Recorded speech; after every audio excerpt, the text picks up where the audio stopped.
سورہ سبا یہ قرآن پاک کے 22ویں پارے میں موجود ہے۔ اب سبا کیا ہے؟ سبا عرب کے ایک قبیلہ ہے۔ اس قوم کی بستی یمن میں شہر صنعاء سے 6 میل کی دوری پر واقع تھی۔ اس کی آبادی اور آب و ہوا، آج لوگ کہتے ہیں نا کہ جناب فلاں ملک بڑا کلیئر ہے، اس کی ایئر کوالٹی بہت اچھی ہے، سوئٹزرلینڈ کی مثال دی جاتی ہے، پاکستان کے ناردرن ایریاز کی مثال دی جاتی ہے۔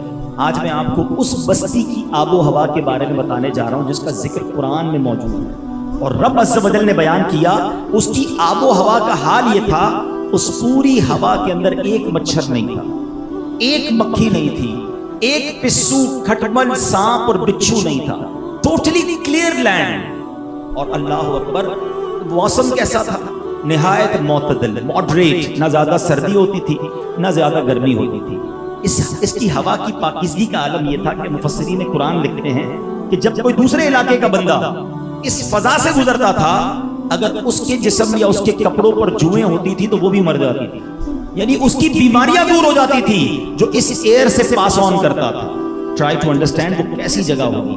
فرمایا کہ باغات کیسے تھے، کثیر پھل آتے تھے، جب کوئی شخص ٹوکرا سر پہ لے کر ان باغات سے گزرتا تھا تو قسم قسم کے پھلوں سے وہ ٹوکرا خود ہی بھر جایا کرتا، اتنے پھل پک کر گرتے تھے کہ وہ ٹوکرا جو ہے پھلوں سے خود ہی بھر جاتا تھا۔ اللہ اکبر، یہ قوم بڑی خوشحال، بہت ویل آف، اتنا زبردست ملک ان کو مل گیا تھا، بڑے پیسے، بڑا مال و دولت، every thing is very good, بڑی زبردست لائف گزر رہی تھی۔ اب کیا ہوا؟ خوشحالی نے، آسانی نے، نعمتوں کی فراوانی نے اس قوم کو سرکش بنا دیا۔ وہ قوم اب متکبر ہونے لگی، ان کو یہ فیل ہونے لگا کہ یہ سب کچھ ہمارا ہے۔ اب اللہ کریم نے اس قوم کی ہدایت کے لیے 1 2 نہیں 13 انبیاء بھیجے، ایک کے بعد ایک نبی علیہ السلام جاتے رہے اور اس قوم کو اللہ کی طرف بلاتے رہے، انہیں سمجھاتے رہے، مگر وہ قوم جو ہے سرکشی کرتی رہی، نبیوں کو جھٹلانے لگی، اللہ کے عذاب سے انہیں ڈرایا گیا، مگر وہ قوم ماننے کے لیے تیار نہ ہوئی۔ اس قوم کا ایک سردار تھا جس کا نام تھا حماد۔ مفسرین نے لکھا کہ وہ اتنا متکبر اور سرکش آدمی تھا کہ جب اس کے بیٹے کا انتقال ہوا نا تو اس نے آسمان کی طرف تھوکا اور اپنے کفر کا اعلان کر دیا، اللہ سے بغاوت کا اعلان کر دیا، اور اعلانیہ لوگوں کو کفر کی دعوت دیتا کہ رب کو نہ مانو، اور جو کفر نہ کرتا وہ اسے قتل کر دیتا۔ اور اب جو انبیاء آتے نا ان کو گستاخی کر کے وہ کہتا، آپ اپنے اللہ سے کہہ دیجئے ہماری نعمتوں کو چھین سکتا ہے تو چھین کر بتا دے، اپنا عذاب بھیج سکتا ہے تو بھیج کر بتائے، ہم اب تمہارے رب کو نہیں مانتے۔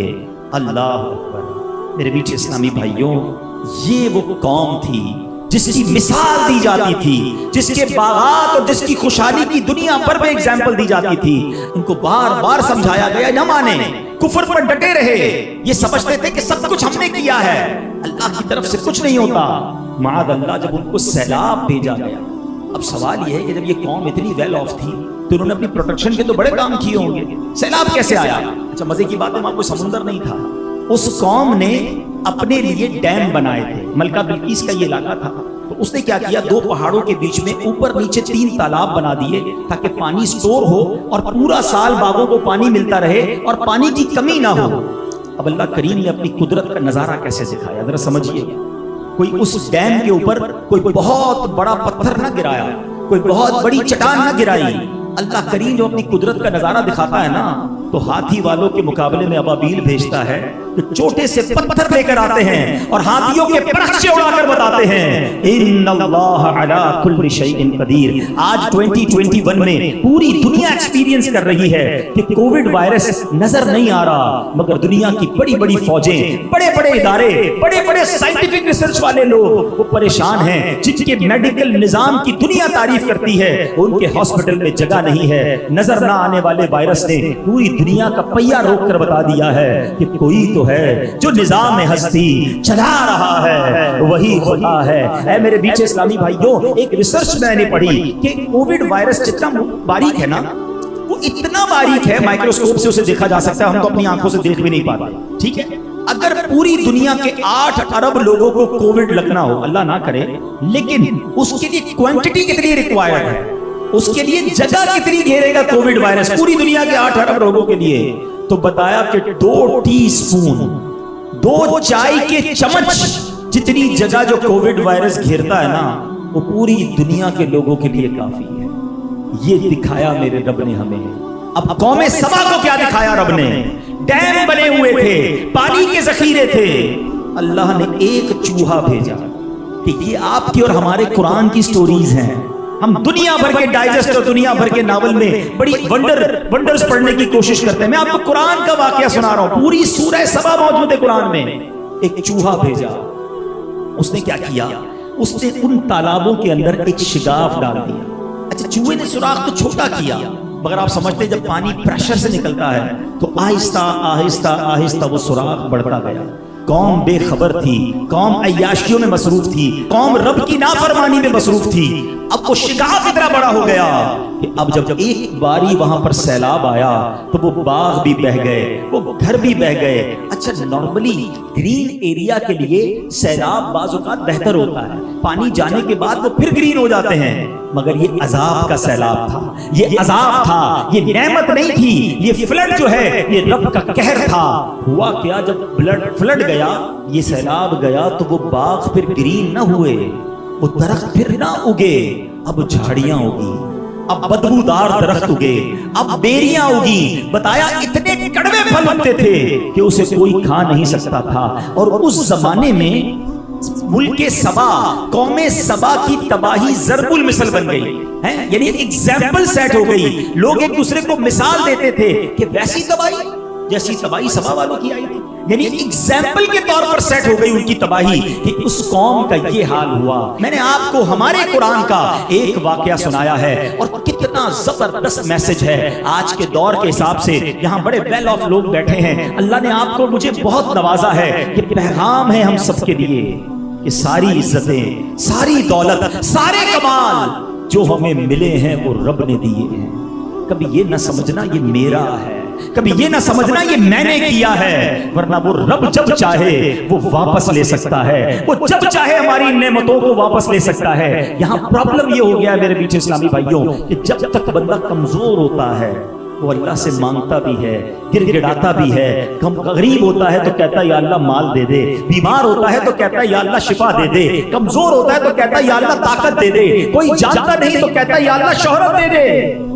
مگر جیسے جیسے اسے چیزیں ملنے لگ جاتی ہیں اس کے انداز ہی بدلنے لگ جاتے ہیں. خوش نصیب ہوتے ہیں وہ کہ رب انہیں عطائیں کریں تو وہ سجدے بڑھائیں. عقل تو یہ کہتی ہے نا جب درخت پر پھل لگے تو درخت کیا ہوتا ہے, جھک جاتا ہے. پھلدار درخت آپ کو ہمیشہ ڈاؤن ٹو ارتھ نظر آئے گا, جھکا ہوا لگے کہ پھل لگے ہوئے ہیں. اور سیدھا کھڑا ہوا درخت کون سا ہوگا؟ جو بے پھل ہوگا, اکڑنے والا, کانٹے لگیں گے اس میں. مگر یہاں بڑا عجب معاملہ ہے, اللہ جب عطائیں بڑھاتا ہے تو لوگ خطائیں بڑھاتے ہیں. اب کہتے ہیں میں نے کمایا ہے, ساری میری ہوشیاری ہے, میرا کریکٹ ڈیسیژن تھا, رائٹ ڈیسیژن لیا تھا جب میں نے وہ پلاٹ خریدا تھا. اگر میں وہ نہ لیتا تو اتنے پیسے نہ بچتے. بالکل کریکٹ ڈیسیژن تھا, میں نے وہ آئٹم شروع کی تھی. ارے میں نے فیصلہ کیا تھا کہ اس دور میں یہ کام شروع کرنا ہے, اس ایریا میں بلڈنگ بنانی ہے, میرا وہ ڈیسیژن تھا. میں نے سوچا اور میں اتنا آگے بڑھ گیا. نہیں جناب, اگر عقل اور ہوشیاری سے ترقی ملتی ہوتی تو سارے پڑھے لکھے ڈاکٹرز, انجینئر, دنیا کے ارب پتی لوگ تو وہ ہوتے. نہیں جناب, ہم سے زیادہ ہوشیار, ہم سے زیادہ نیک, ہم سے زیادہ پرہیزگار اللہ نے ہمیں ان سے آگے بڑھا دیا. یہ کیسے بڑھایا؟ یہ فقط رب کی عطا ہے. جس وقت ذہن میں یہ فطور آتا ہے کہ یہ میں نے کیا ہے, وہاں سے سمجھ لو یہ زوال شروع ہو جاتا ہے. قوم سبا کی تباہی یہ مجھے اور آپ کو بتا رہی ہے کہ رب جب بھی عطا فرمائے خدا را شکر ادا کرنا. قرآن کی اگلی آیت سنو, ریزن بیان کرتا ہے اللہ کہ قرآن نے بتایا کہ کیوں اس پر عذاب آیا. What is the reason behind this? خدا را میرے بیچے اسلامی بھائیوں, قرآن کی اس پیغام کو سمجھ لو کہ جو شکر ادا کرنے والا ہے اللہ اسے بہت نوازتا ہے. ہمیشہ اپنے ذہن میں یہی رکھے کہ جو ملا ہے رب نے دیا, میری کوئی اوقات نہیں, میری کوئی حیثیت نہیں.